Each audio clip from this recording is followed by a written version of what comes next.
पहले अगर हम अदानी एंटरप्राइजेस लिमिटेड की बात करें तो स्टॉक आज 1796 के आसपास है। आप देख सकते हो 1% की तेजी देखने को मिली है। तो यहाँ पे आप देख सकते हो माहौल पॉजिटिव बना है। अगर हम अदानी पोर्ट्स की बात करें तो स्टॉक 577 पर आ चुका है। यहाँ पे भी 1.51% की शानदार हमें तेजी देखने को मिल रही है। तो जहाँ पे लगातार गिरावट था वहाँ पे थोड़ा सा मामला पॉजिटिव बना है।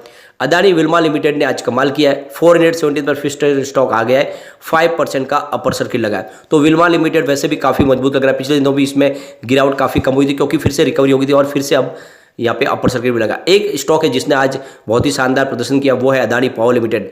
पिछले कई दिनों से लगातार जो लोअर सर्किट लग रहे थे उसके बाद पहली बार हमने अपर सर्किट लगते देखा है। जबकि आप देखें तो इस बार रिजल्ट में भी थोड़ी सी कमी रह गई है।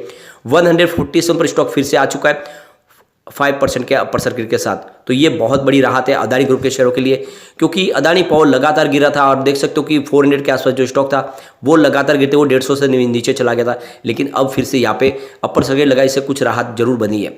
इसके अलावा देखें तो अदानी ग्रीन एनर्जी लिमिटेड 622 पर स्टॉक आ चुका है, 0.16% की यहाँ पर भी तेजी है। अंबुजा सीमेंट की बात करें तो स्टॉक 348 के आसपास है, 0.91% की आज हमें तेजी देखने को मिली क्लोजिंग के समय।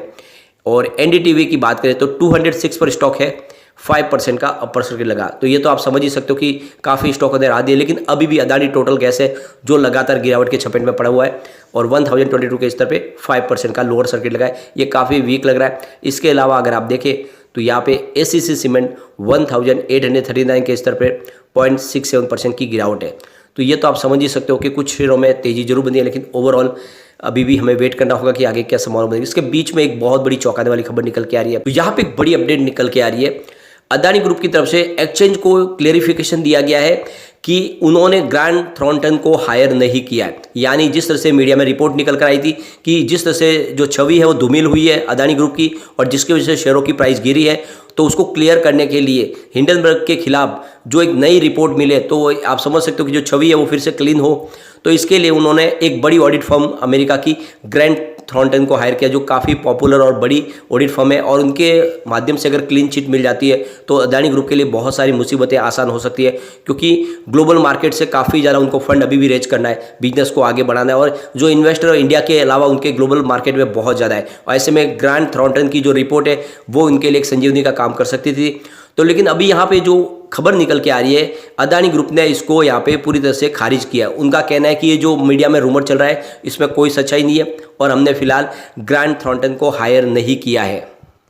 उनका कहना है कि फिलहाल हमने ऐसा कुछ नहीं किया और अगर आगे कुछ और अपडेट आएगी तो जरूर हम सेबी के साथ में यहाँ पे डिस्कस करेंगे और जो भी होगा क्लेरिफिकेशन जरूर देंगे।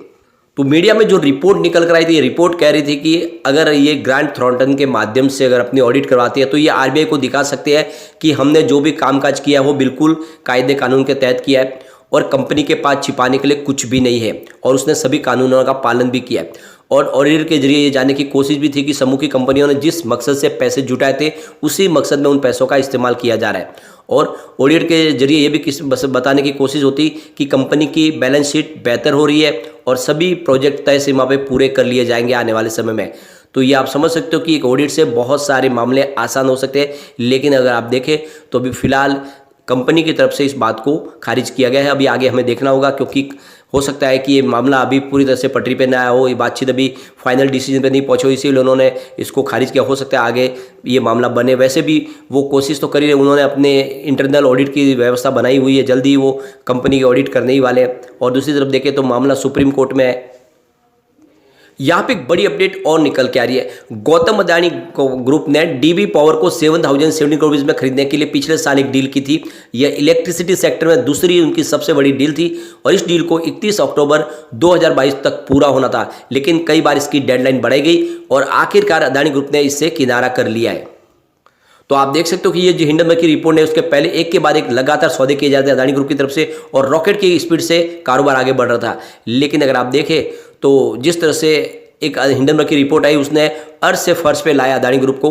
और आप देख सकते हो जो दुनिया के सेकंड पूरे मार्केट कैप के मामले में अदानी ग्रुप आ चुका था और लिस्ट में नंबर 2 के रईस बन चुके थे, वो टॉप 20 से भी बाहर निकल गए। बहुत बड़ा झटका लगा। और इसके बाद अगर आप देखें तो यहाँ पे जो कहा जा रहा था कि हमारे पास कैश की कोई कमी नहीं है, चाहे तो ग्रुप जिस कंपनी को चाहे उसके ऊपर हाथ लगाए वो कंपनी उनकी हो जाती है। लेकिन आप देख सकते हैं कि इस हिंडनबर्ग की रिपोर्ट ने पूरा मामला खराब कर दिया है और मार्केट कैप में $100 अरब कम हो चुका है। और ऐसे में अगर आप देखें तो अदानी ग्रुप ने ये जो एक बड़ा डिसीजन लिया, जो डीबी पावर को खरीदने का प्लान था, इसको फिलहाल उन्होंने ठंडे बस्ते में डाल दिया है।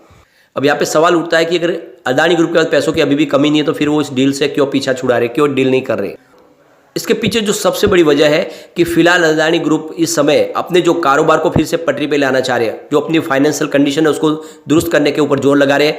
अदानी ग्रुप जो भी है अपना कर्ज है उसको कम करने की कोशिश कर रहे हैं, जो गिरवी शेयर है उनको छुड़ाने की कोशिश किए जा रहे हैं, कैश को बढ़ाया जा रहा है। तो ये जो सारी बातें ये किए जा रही है, पुराना जो बिजनेस है उसको फिर से पटरी पर लाया जाए और एक विश्वास कायम किया जाए। और इसीलिए जो नई डील है उनको फिलहाल रोक दिया गया है। अब नया इन्वेस्टमेंट नहीं किया जाएगा, बल्कि जो पुराना जो भी निवेश है जहाँ से कर्जा लिया उस कर्जे को चुकाने की कोशिश की जाएगी। तो ये जो सारा मामला इसी वजह से बनता है वो दिखाई दे रहा है। अब यहाँ पे अदानी ग्रुप के लिए एक बहुत बड़ी राहत भरी खबर निकल कर आई है।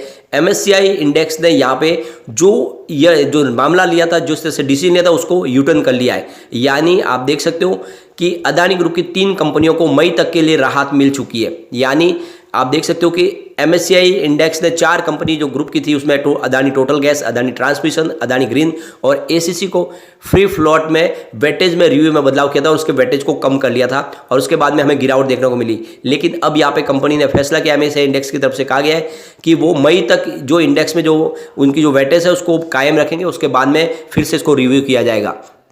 तो यहाँ पे MSCI इंडेक्स ने फिलहाल एक तरह से राहत दे दी गई है और उनके हिसाब से अभी वेट करना चाहिए अदानी ग्रुप के लिए। और इस समय उन्होंने जो फ्री फ्लोट का जो वेटेज रिव्यू था उसको मई तक के लिए टाल दिया है।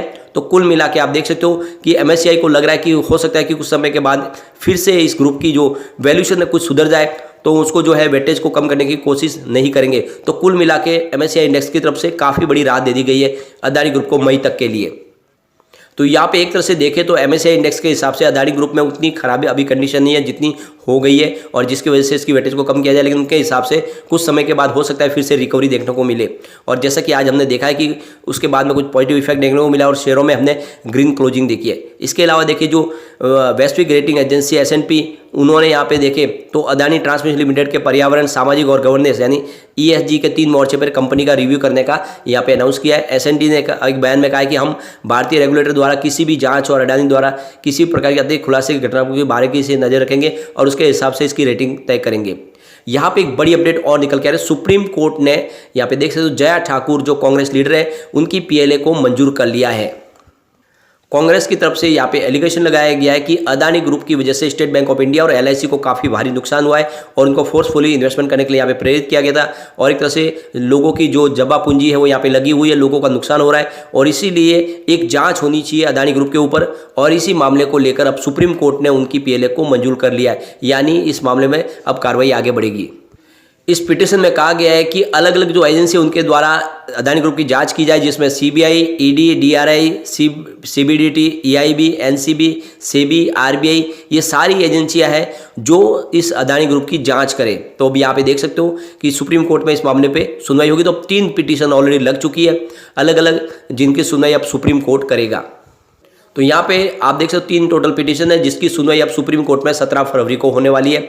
तो क्या होगा मामला, ये जानना होगा सुप्रीम कोर्ट की तरफ से क्या डिसीजन लिया जा सकता है। लेकिन आगे हमें इस समय देखें तो आज कुछ राहत मिल गई है MSCI इंडेक्स की वजह से, जिसकी वजह से लग रहा है कि आने वाले समय कुछ फिर से पॉजिटिव संभावना बन सकती है। लेकिन अभी फिलहाल हमें वेट एंड वॉच करना होगा, क्योंकि ग्रांट थॉर्ंटन की तरफ से जो रिपोर्ट निकल रही है वो काफ़ी पॉजिटिव थी, लेकिन उस पर अभी फिलहाल लगम लग गया है, इसलिए हमें वेट करना होगा जरूर। लेकिन फ्रेंड, कोई भी इन्वेस्टमेंट करने से पहले अपने फाइनेंशियल एडवाइजर से बारे में ले ले या अपना खुद का रिसर्च करें, क्योंकि मैंने वीडियो आपके एजुकेशनल पर्पज के लिए ही बनाया। वीडियो पसंद आए तो